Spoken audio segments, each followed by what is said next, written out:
नमस्कार दोस्तों, आज हम इस वीडियो में आपके साथ डिस्कस करेंगे रेसिप्रोकेटिंग कंप्रेशर और सेंट्रीफ्यूगल कंप्रेसर के बीच में क्या डिफरेंस होता है। तो सबसे पहले ये जान लेते हैं कि कंप्रेशर होता क्या है। कंप्रेशर एक मैकेनिकल डिवाइस होता है जिसकी मदद से हम एयर या गैस के वॉल्यूम को कम करके उसके प्रेशर को इंक्रीज कर देते हैं।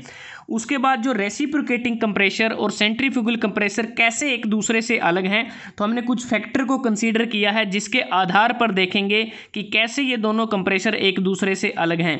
रेसिप्रोकेटिंग कंप्रेसर जो होता है यह पॉजिटिव डिस्प्लेसमेंट टाइप का कंप्रेसर होता है। जो सेंट्रीफ्यूगल कंप्रेसर होता है यह डायनेमिक कंप्रेसर का टाइप होता है।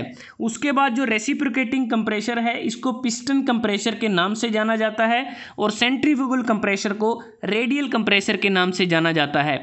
अब बात करते हैं कंस्ट्रक्शन की। जो रेसिप्रोकेटिंग कंप्रेसर होता है, जैसा कि नाम से ही पता चलता है रेसिप्रोकेटिंग, कि एक ऐसा सिलेंडर पिस्टन की अरेंजमेंट इसमें होती है जिसमें सिलेंडर में जो पिस्टन है वो रेसिप्रोकेट करता है।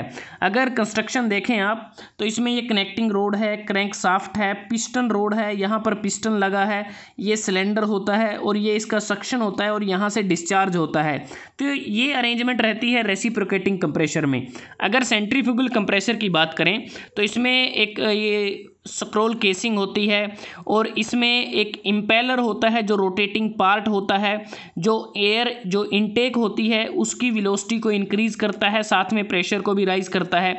इम्पेलर के बाद एक डिफ्यूज़र लगा होता है जो स्टेशनरी पार्ट होता है, जो इम्पेलर से आने वाली जो एयर होती है उसकी वेलोसिटी को कम करके प्रेशर को राइज करता है।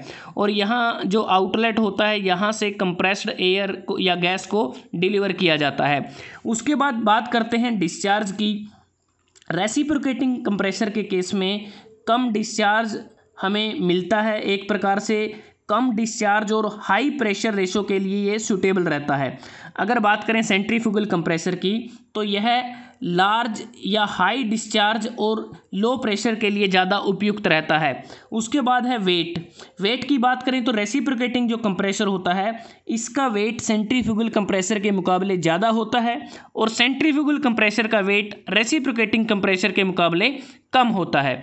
ऑपरेटिंग स्पीड की बात करते हैं तो रेसिप्रोकेटिंग कंप्रेसर की जो ऑपरेटिंग जो स्पीड होती है वो एक प्रकार से हम कह सकते हैं वो लो स्पीड होती है, और जो सेंट्रीफ्यूगल कंप्रेसर होता है इसकी ऑपरेटिंग स्पीड ज़्यादा होती है, हाई स्पीड होती है। प्रेशर रेशो पर स्टेज की अगर बात करें, रेसिप्रोकेटिंग कंप्रेसर की जो प्रेशर रेशो पर स्टेज होती है 5:1 से 8:1 के बीच में होती है, और जो सेंट्रीफ्यूगल कंप्रेसर होता है इसकी जो प्रेशर रेशो पर स्टेज होती है वो 5:1 तक होती है।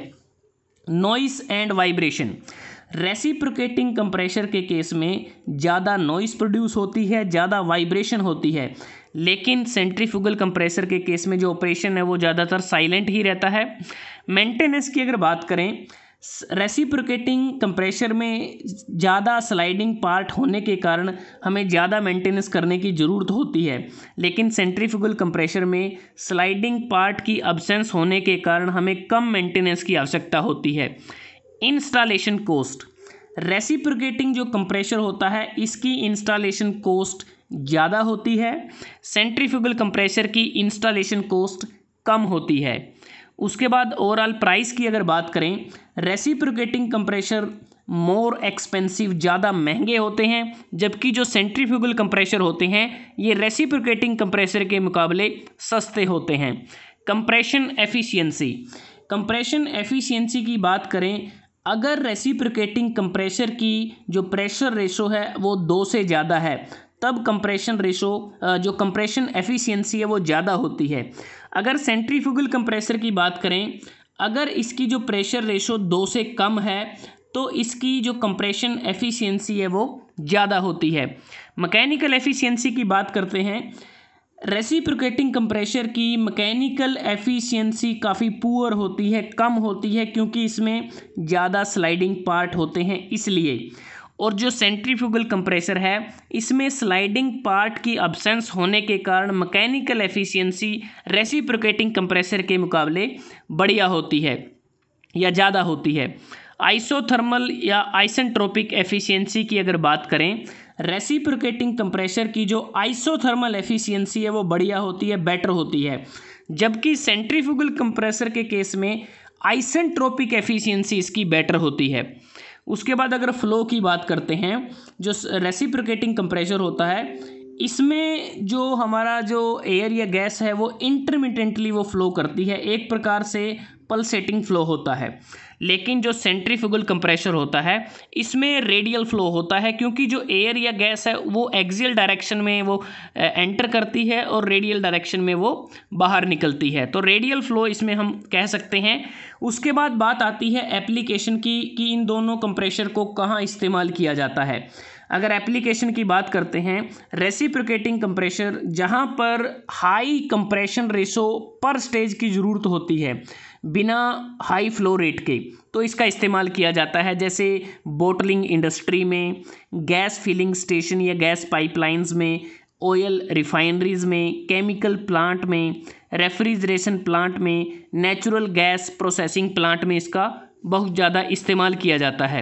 सेंट्रीफ्यूगल कंप्रेसर की भी बहुत सारी एप्लीकेशन है, जैसे इसको हम एयर कंडीशनिंग और रेफ्रिजरेशन में इसका इस्तेमाल करते हैं, स्टील मिल्स में इसका इस्तेमाल किया जाता है, जेट इंजन में इसका इस्तेमाल किया जाता है, फर्टिलाइज़र इंडस्ट्री में, पेट्रोकेमिकल और केमिकल प्लांट में, ऑटोमोटिव इंजन्स में, ऑयल रिफाइनरी में भी इसका इस्तेमाल होता है, गैस टरबाइन में, एयर सेपरेशन प्लांट्स में, नेचुरल गैस प्रोसेसिंग प्लांट्स इत्यादि में इसका यूज किया जाता है। तो दोस्तों आज हमने इस वीडियो में आपके साथ डिस्कस किया रेसिप्रोकेटिंग कंप्रेसर और सेंट्रीफ्यूगल कंप्रेसर के बीच में क्या डिफरेंस होता है। अगर आपको ये वीडियो अच्छा लगा आप इसको लाइक कर सकते हैं, शेयर कर सकते हैं अपने दोस्तों के साथ, स्टूडेंट्स के साथ, और चैनल को सब्सक्राइब करना ना भूलें। जल्दी हाजिर होते हैं एक नए वीडियो के साथ, तब तक के लिए धन्यवाद। आपका दिन शुभ रहे।